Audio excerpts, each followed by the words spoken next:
Hello there, people of YouTube. This is Jolster109, and I am gonna be doing another reaction for a fanfic called Wait, read by Scribbler. I actually just realized that this is a heavy subject. I don't know exactly what the story's gonna be about. All I know is that it's Twilight, and that in the description of the video, Scrib put a thing there that said, if you know anybody that's contemplating suicide, please contact the following links, and then it had links.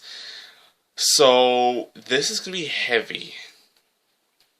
I already can tell. So this is going to be something. It's 22 minutes long, which basically means around 18 minutes, because I know Scribs likes to talk a lot at the end. As usual, I will cut out that part. I'm sorry, Scribbler, if you're watching. Yeah. Really quick, I hope that my video does not lag, because if you saw my reaction to the top 25 videos of 2015, the audio went out of sync towards the end there, and that was my video. There was nothing I could do about fixing that. So, hopefully, that doesn't happen. I'm recording on my tablet, so a few bugs might happen, but I had a feeling eventually something would come up. So, anyways, with that being said, I hope nothing happens. Let's just go right into this and hope for the best. This is gonna be sad, man. Okay, here we go. 3, 2, 1, and go.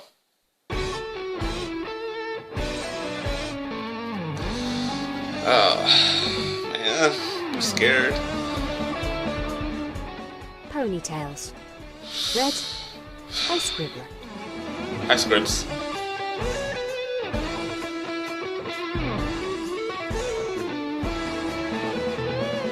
My hair. Anyways, alright, here we go. Oh my god. I'm scared. Okay. That's some good art. Dear Princess Celestia, sometimes it's good to feel sad. If you feel sad, then at least you feel something. It's not bad to feel. In all honesty, I miss a time when I felt sad, because that meant I was able to feel anything beyond this heavy weight in my head and my chest. I feel as though some pony unscrewed my head and poured molten lead inside of me, filling me up to the point where I can't even move. At first, I couldn't understand what happened to me. I am in no way a candidate for depression, at least not in my understanding of it. I have a constant stream of adventure, of social interaction, of a complete love of life. I have evaded death at the hooves of others so many times that it seemed absurd that I would want to embrace it willingly by my own actions. And yet, there is an impossibly thick blanket of apathy that has been cast over me, and I cannot shrug it off. When the feelings began, I did some research into both the illness and my own life, and I was unable to dig up an exceptional amount of information on it. Most cases of depression, which are rare in Equestria to begin with, crop up in cities where the natural desire to roam free in nature cannot be fulfilled. It seems that beyond this reason, depression strikes randomly and indiscriminately. But you know me like I do, Princess. I do not accept randomness. And so I dug deeper into myself.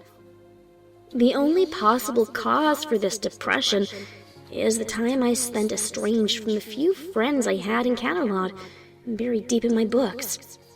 The seeds for suicide must have been planted there, but they hibernated for a good long time within me. You tried your best, Princess. You really did, and for that I thank you dearly. But I couldn't stave it off forever. I now wonder if Moondancer suffers as well. Was I enough to save her? I'm not sure. Because I had you, Princess, and even you couldn't save me. Maybe you can still reach her. The book detailed how, when depression reaches its climax, often in the form of suicidal action, the sufferer can see only two options left in their life: feel pain forever, or be dead. And even knowing this, even being aware of how I feel, I don't see any other plausible option. It's bleak and illogical, but no matter how many times I run it over in my head, I can't find a way out. I am trapped in a gray maze, wandering endlessly, bumping into locked bars and turning away from caved-in tunnels. I have not spoken to any pony about any of this. Words only push a pony so far, Princess, and I would prefer not to cause undue strife where it is not needed. There were but two other pieces of information I was able to ascertain from my research into depression. The first was that ponies with depression will often carry on, pretending everything is all right. And I must say I did that in surplus. Even my most recent journey to Canterlot and my delving deep into the world of dreams. Now that I reflect upon both events, were cases of me acting, sometimes overacting, to make up for the gaping void inside of me. Yet this goes back further still. The second piece of information that I gleaned from the book is that depression comes in waves. There will be a period of time where it affects the pony caught within its terrible grasp quite strongly, and then it will subside for a short period of time before returning. The bleakest part of that news remains the fact that the final stage of depression for many is a state of incredible apathy, where positive emotions no longer exist, and the sufferer can no longer tell apart the negative emotions. Instead, they all blur together and become a haze of misery.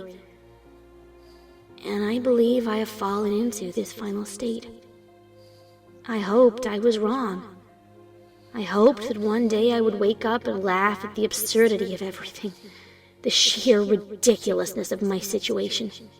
I wouldn't even care how foolish or miserable I have been in the past, because in that moment, I would be free of the agonizing state of being that encapsulates me now. But those moments don't come. I wake up every single day, the weight from the lead growing heavier and heavier. And now, I have reached the point where the weight is so intense that I will collapse into a singularity if so much as a milligram of mass is added to me. I briefly considered heading down to Ponyville General Hospital and asking for help, but I knew the kind of help that I would receive there. Pills. Piles and piles of pills. Oh, Jesus. I would lose my depression, but instead gain an addiction. And not even the guarantee of losing my depression. Other times they work too well, and they give you even more medication to control that, and so on and so forth, until all you are is a pony made of pills and prescriptions. No personality, just pills. I couldn't put myself through that, because I would not be myself after that. Damn. I'd be pill pony number 1727, not Twilight Sparkle. I've sent Spike away. He has been living with Rarity, something I arranged for him to do. He's helping her with a massive order that she received a few days ago from Sapphire Shores. The timing couldn't have been better. I don't want him to suffer through this any more than he has to. And being witness to what I am going to do will certainly do that. I'm not entirely certain how this will reach you without his powers, as I cannot muster the magical strength to do so myself.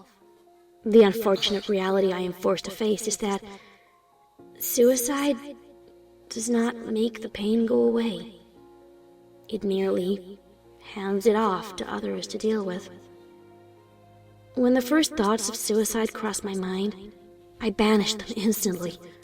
Even as I lost all will to carry on in myself, I resolved to live anyway. If I had to live, I would live for others.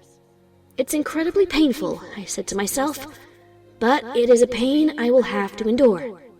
But after quite some time, I could no longer endure it, and suicide became more and more appealing.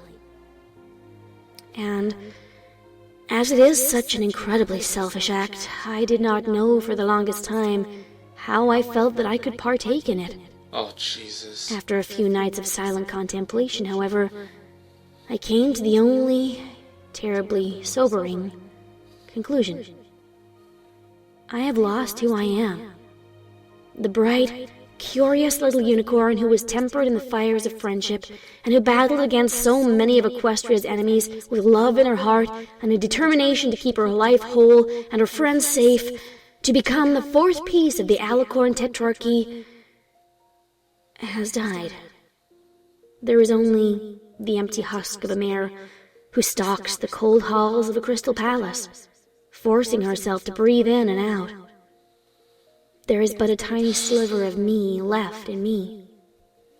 A tiny sliver which would easily be claimed should I resort to pills to try and solve this, pushing with all her force to keep going. But what point is there in pushing on if all you push against is a brick wall? The world is a beautiful place, and I am no longer afraid to die. At first, I thought I was selfish for wanting to leave such a world. But as time goes on, I have come to terms with my feelings. If I cannot feel, if I cannot love, then I no longer fit inside the mechanism of this world, this Equestria. If I could still feel for my friends, I would. But I cannot. The only things close to being positive within me at this point, and it's certainly more a neutral feeling than anything else, is a curiosity as to how they will take my passing. That is the tiny sliver of me that is left, and it is the tiny sliver of me that I shall die with. I do not want any more pain than is necessary to be felt over my passing. I would like to present full closure. That is the purpose of this letter. To make sure there is no mystery to my actions. And even if I cannot stop them from crying and lamenting their loss, I would like to make it known to my closest friends and family that they did nothing wrong, and that I couldn't have been saved. It will hurt knowing this, but perhaps it will help you fully reconcile with my passing. I wonder now, what is worse for those close to me? Having to bury my body, or having to live with a mare who, even though they can see, feel, and talk to her, is not really there, and is merely existing, not living. Words only push a pony so far, Princess. Anything you could have said to me, at no fault of your own, would have fallen on deaf ears, on an empty mare who could not take them to heart. I would feel as if you didn't mean it, when, logically, I know that you would. The same goes for words from Rainbow Dash, Pinkie Pie, Fluttershy, Applejack, Rarity, Princess Luna, Princess Cadence, even my own mother. I won't make you waste your breath on me. The time for useless melodrama has passed. I'm sorry. Farewell and good night. Your faithful... no. Your student, Twilight Sparkle. Oh my god. The parchment lay next to a half-empty bottle, the quill lying neatly next to it. A thick book sat on the edge of the scroll, keeping it from blowing off the desk it was seated on. The book possessed a dull grayish-blue cover, and thick black lettering displayed the title as The Big Gloom, Depression, and How It Affects Equines of the Three Pony Races in Urban Settings, Volume 1. The sun had set, but there was still enough light to cast deep, dark shadows, grossly exaggerated in length, across everything in the room. In the crepuscular shades, a single shadow, originating from the next room over, swung slightly from side to side. A gentle breeze wafted through the rooms of the now empty crystal castle, carrying with it a few purple feathers, as the final twilight set.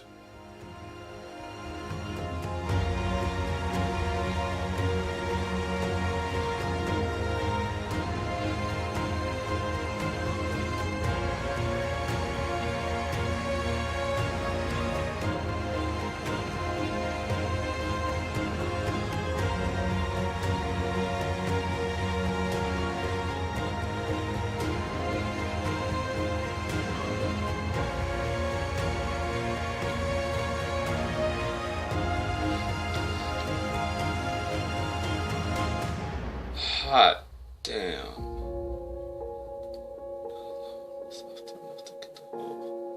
Amid tragic circumstances.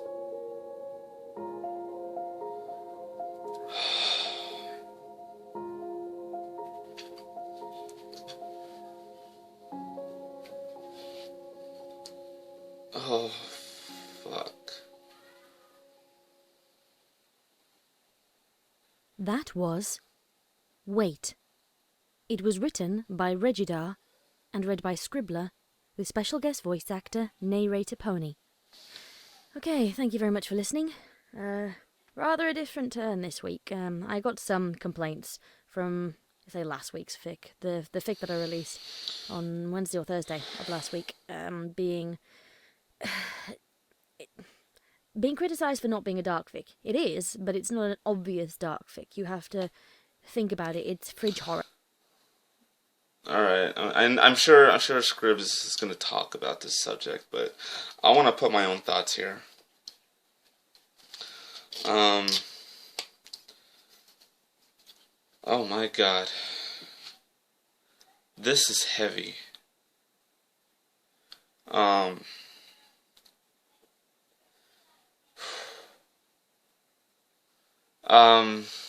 I don't even know how to respond to that.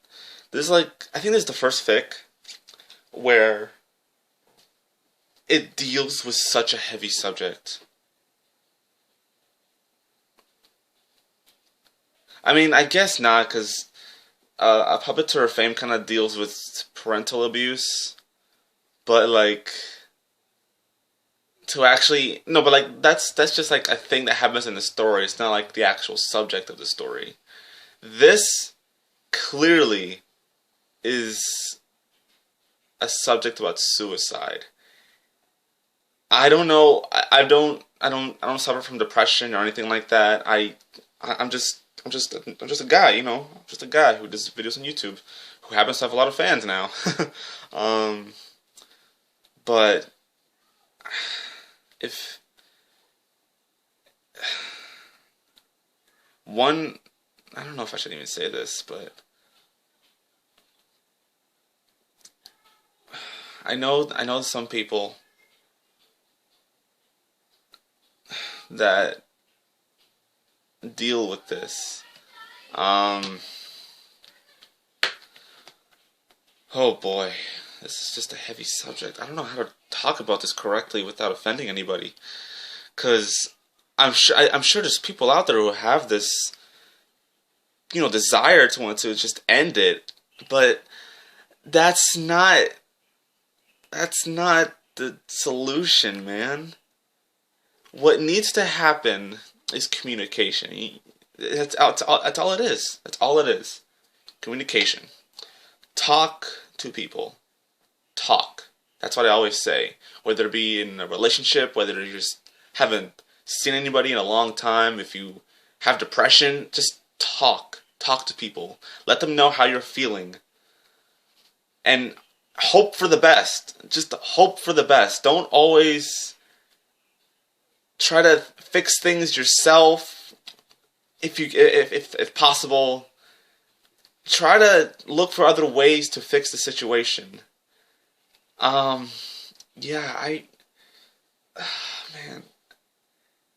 Oh my god, man. This is such a heavy subject. I don't know how to properly tackle it. Oh,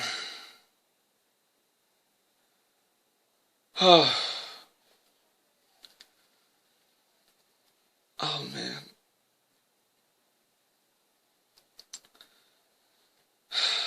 Guys, if anybody you know, or if you yourself are dealing with this kind of situation, like I said, talk to people. Look at those links that showed up on screen. Of course, as always, I'm going to link the story I listened to in the description. I actually might link the sites too that showed up. So,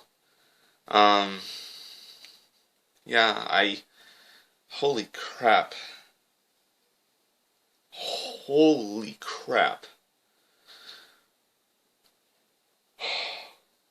In terms of the actual story, I guess I could kind of see Twilight going into that kind of state where there's just too much on her shoulders and she's just like, that part, the part that kind of struck me, like, I was like, wow, really, was, when she was saying that she could go to the hospital and have doctors fix this thing, but then she said that she would end up being an addict. She would just take pills and pills and pills, and then what then? What got fixed? Practically nothing, because now you got rid of one problem, but now there's another one right there. So, yeah, damn. Oh boy, how long am I going? 21 minutes. Sorry for yawning, by the way. Oh boy. It's currently snowing outside, and it actually looks quite nice. I like the whiteness that overlays the land. Damn. I know, let me just say this. I know one person in particular who this might hit a chord with. I'm not going to say any names or anything, but oh my god. In fact, actually, one of my personal friends even was on the verge of something like this because he was just in so many bad relationships. And he's currently trying to fix himself, which I commend him for, but oh man. It's such a heavy subject. God, yeah, I think I'm done. I don't want to go longer than I need to. I don't want to look like a fool trying to explain depression, because I don't have it.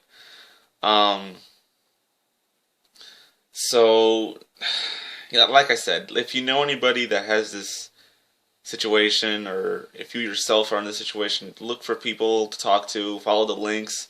There's phone numbers, there's websites, there's people, there's there's ways to tackle the problem rather than just ending it.